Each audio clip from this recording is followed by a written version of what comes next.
Our mission at Resilient Advisor is to have a significant impact on the retirement crisis by educating and empowering financial advisors to better serve their clients. We bring you industry thought leaders and experts to help you make a difference in the lives of your clients.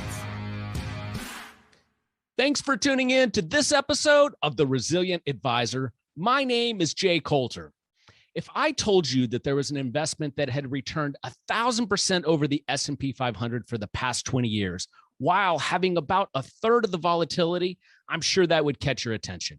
You would probably also think that it was some arcane cryptocurrency or gold or silver, but it's not.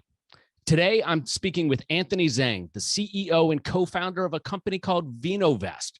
They are a fintech platform that enables consumers to invest in wine. Anthony, thanks for coming on to tell your story. Jay, thanks so much for having me on board. I'm excited to chat. Well, this is unique. Like I told you in our pre-call, normally if I'm interviewing a large cap growth manager, I have a pretty good cadence on how to execute that type of interview. This is completely new to me. Why don't we do it like this? Let's talk about the investment case for wine and then how investment advisors could help clients add it to their portfolio. So let's start with the investment case. What do you think the investment case for wine is? Absolutely. So I think with wine, there's a few key aspects, right? It's an alternative asset that has low correlation with the market. B, it also has low volatility. So you're getting these really strong returns on their own, but they're also really strong risk-adjusted returns. And I think number three is that it is a part of, I think, a growing trend of collectibles becoming a bigger and bigger part of mainstream investing. So we've got this other tailwind that I believe will start to push wine prices up higher and higher into the future. And so what are some of the tailwinds that you think could help push those prices higher? I think number one is really going to be global trends for consumption. You're seeing a lot of emerging countries that have large, wealthy millennial populations, whether it be China or India or a lot of other cities in Asia, where people are starting to want to consume these luxury goods. And especially when we're talking about investment quality wines, these wineries, they can't make any more grape juice. They're providing the same plot of land for decades. And because of also climate change, it's getting hotter and hotter. The yields are getting lower and lower each year. And they're producing wine at lower quantities when there's greater global demand for those wines. Okay, so to be clear, they're making less wine today than they did a decade ago? Yep, because their harvests are getting hotter and hotter, yields are getting lower, and unfortunately, they don't want to be able to farm other places that may be unsuitable for wine because that'll decrease the overall quality. So when I think of wine, I'm not a wine connoisseur, but I think of the $20 bottle of wine I get at the grocery store. I have a feeling that's not what you're talking about. Could you kind of help viewers and listeners conceptualize the type of wine you're talking about? Yeah, so not quite grocery store wine. The wine that we're talking about usually is on allocation or on a mailing list. Wine that typically is pretty hard to get your hands on because it either A, is so rare, or B, is so expensive. So usually the wines that we're talking about that are investment quality, anywhere between $200 a bottle and can get up to fetching hundreds of thousands of dollars a bottle. But because there is a big range, it also gives us flexibility when we're working with different clients, designing their portfolios for different needs, different timelines, as well as different price points. But I think to unite the definition of investment grade wine, there's a few key criteria. And I think number one is going to be the scarcity aspect. They're not mass produced. They are very much so place driven. They have strong brand equity as well, so that you can recognize this wine over others. And then number three is going to be that they're ageable. So these are wines that are not meant to really be consumed on day one, although you can, they'll still be delicious. But I think the important part of it is that wine ages, right? A 10-year-old bottle of wine tastes different than a 30-year-old bottle of wine.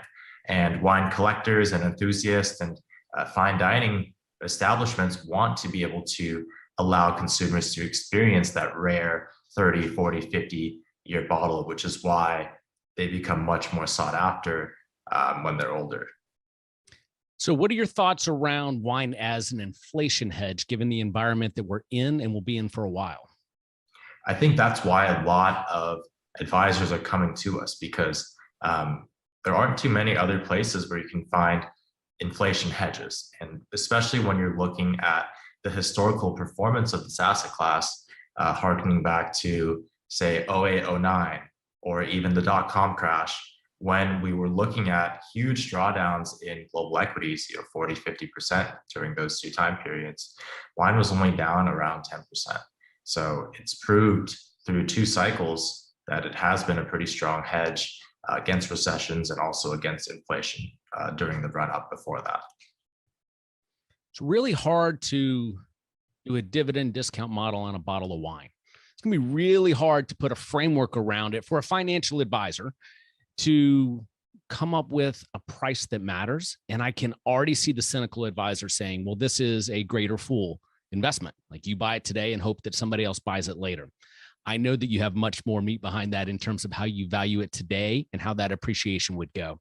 But for the cynical advisor listening, what do you say to them as it relates to how to price it today and how they could expect to generate returns on that investment? Yeah, I think for us, we're looking at the sales, right? The consumption of that bottle of wine. And thankfully, there is a robust secondary market, especially for these investment quality wines, right?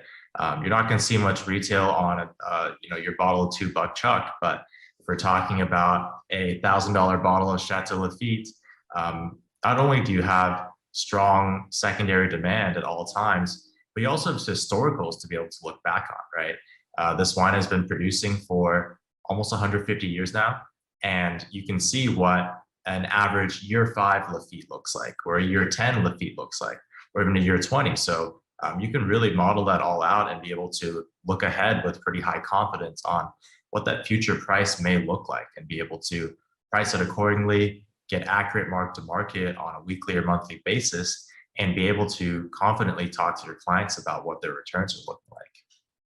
All right. And is your offering through financial advisors and direct to consumers? It's both. So we have a both retail and an advisor facing platform. All right. So before we get into the advisor facing platform, let's go through a little role play. All right. So I have a $5 million portfolio. I manage my money myself, and I like wine, let's say.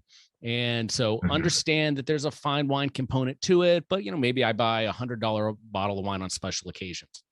And I think, okay, I want to allocate a certain percentage of my portfolio to wine. What's the process? What are the risks? And what's the experience? So the process, I think, starts with knowing what you want to get out of this investment. Is this a 5-year hold for you, a 10-year hold, 20-year hold? And then looking at what else you have in your portfolio, I think you want to determine how much risk you want to put on into this investment, whether it be from an allocation standpoint or from an asset level standpoint, because just like stocks, there are your equivalent of, blue chip, stable, large cap wines. These will be wineries coming from usually areas that have been producing wine for a long time. You've got a lot of historical data, and the outlook for that region is very stable. On the other hand, if you want to go a little bit more speculative or have a little bit of a higher appetite for risk, there are your emerging regions or your wineries that have just gone over new ownership and are looking to really aggressively change their investment outlook. So those wines can be part of a diversified wine portfolio that can give you some risk as well as your sort of blue chip stability for the asset class. So that's really the process that we want to take the individual investor or the RIA through to determine what's that best portfolio construction. Because just like bonds, there are wines that can hit their peak maturity periods in, say, 5 years versus 10 years versus 20 years. So we've got that flexibility there. And then when we're looking at the risks of the asset class, number one is going to be storage, because wine is, it's a real living thing that can get damaged, right? If you are in a too hot of a condition, too cold of a condition, too much or too little humidity, or even something like exposing it to direct sunlight, all of that can damage the wine and can render that investment to be close to zero. So proper storage and insurance on that storage is going to be really crucial. Number two is going to be the provenance. So where did the wine come from?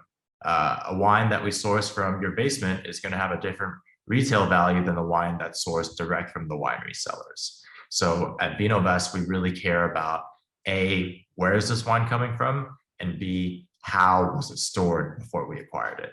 And we want to make sure that both of those are in excellent condition to be able to ensure for the maximum resale value of that particular wine. So you build a diversified portfolio, diversified geographically, diversified by age, and diversified by, it sounds like, storage facility. And then they're all insured. So I would imagine that your returns are impacted by the insurance and the storage facility, but you're still able to generate excess returns historically than traditional equity investments. So that if you think of this as an alternative investment in a broadly diversified portfolio, it gives you the opportunity for some alpha and an inflation hedge. Did I articulate that correctly? Perfect. Awesome. Better than I could have said it myself. Awesome. And then can you consume your own investment? Yes, you can. So that's the fun part where someone's going to drink it at the end of the day. And at Vinovest, we've been able to structure this offering so that if you wanted to say, take a few cases and celebrate an anniversary, or maybe save it for a child's graduation as a present, you can absolutely take some of that from our facilities and we can help to arrange to get it shipped to your home. Of course, that does literally mean drinking your profits away, but it's a passion asset for some people as well. And we want to be able to give that optionality to the people who do see it as a way to make money and also a way to have some fun. A passion asset. I like that term. You might want to trademark that, and we could actually use that with a lot of the crypto folks. Perfect. All right. So let's talk about the experience that an RIA or independent firm would have if they leveraged your platform with their clients. And let's talk about it at a very, very high level for the folks that are just being introduced to your firm. Perfect. So I think it really starts with the allocation that you want into this alternative, or any alternative for that matter. Once we kind of zero in on that, zero in on the size of the vehicle that they want to be able to structure, and also the projected timeline. We can also work into the deal certain redemption periods. Even though wine is a long-term asset class, we do want to provide liquidity and flexibility for both the advisor as well as their clients. So we usually structure some redemption periods where we're actively rebalancing the portfolio anyways, and that gives the clients the option to be able to take some profits off the table, or in case of any sort of unforeseen circumstances. After that, we are the ones who really manage everything. So from the acquisition strategy to the actual procurement to the storage, custody, insurance, we want to make sure that we take everything off the plate of the advisor and they can focus on what they do best, which is growing the relationship with their clients. So I just want to make sure I understand, are these unallocated? Is this unallocated exposure to bottles of wine, or do you know exactly which wine you own? So the advisor will know exactly which wines they own. Once we formulate the strategy, we'll go out and actually go to procure those bottles. They'll be able to see exactly like, hey, here's how many bottles I own. Here's how much they're worth at the time of purchase. Here's where they're stored. And then from an ongoing basis, providing updates on future sales of that wine, which ones that we recommend should be rebalanced, which new releases are coming out that could look like attractive opportunities to add to that portfolio, and also updated mark to market when we're looking for reporting and compliance purposes. Okay, so let's talk about reporting, because you know how important that is to advisors. How do they account for that with their clients? So the market is pretty robust where we update prices every single day. Usually prices don't move too much from a day-to-day basis, but when we're looking at it on a monthly or quarterly basis, we're able to see which regions are outperforming, which parts of your portfolio are sticking to the strategy, and which sections of your portfolio may be recommended for rebalancing. So that's how we look at the strategy and ongoing reporting for each advisor. So, but how does the RIA get that data and present it to their clients? We have a platform that the RIA can log into. We also have reports that we can generate that are in the same format that you'd see say any one of your brokerage statements. Okay. And then do you facilitate billing on that platform if they're a fee-based advisor? So usually advisors choose to charge their fees outside of the platform, but we also do facilitate the payments when needed. About that. All right. So this is fascinating. I'm thinking about other asset classes where you could take this platform and go deliver the same type of service. But wine has a unique marketplace in that where there's interest, there's a lot of interest. And I imagine this is a good marketing tool for financial advisors. How have you seen them leverage this value proposition when they're out looking for new business? I think they've used it really as that sort of interesting hook, right? Say a client gets a bunch of pitches from advisors, but one of them has access to be able to allocate your wine, or even be able to help source really rare wines, or even just something that for a client looking for alternative exposure, this is probably something that maybe they've heard about from, say, their wine collector friend or wine enthusiast friend, but they're not that into wine. They don't want to manage a whole wine cellar. Now they can do that, right? They can be on that same level or even perform even better than their friends. So we've really seen it as a creative marketing tool that advisors have used to either prospect new leads, re-engage ones that are in the pipeline, or even to work with existing clients on being able to have, a modern strategy moving into the next couple of decades. Yeah, Anthony, it really is an interesting strategy. Advisors learn more by going to vinovest.co/advisors. That's vinovest.co/advisors. Anthony, thanks so much for coming on.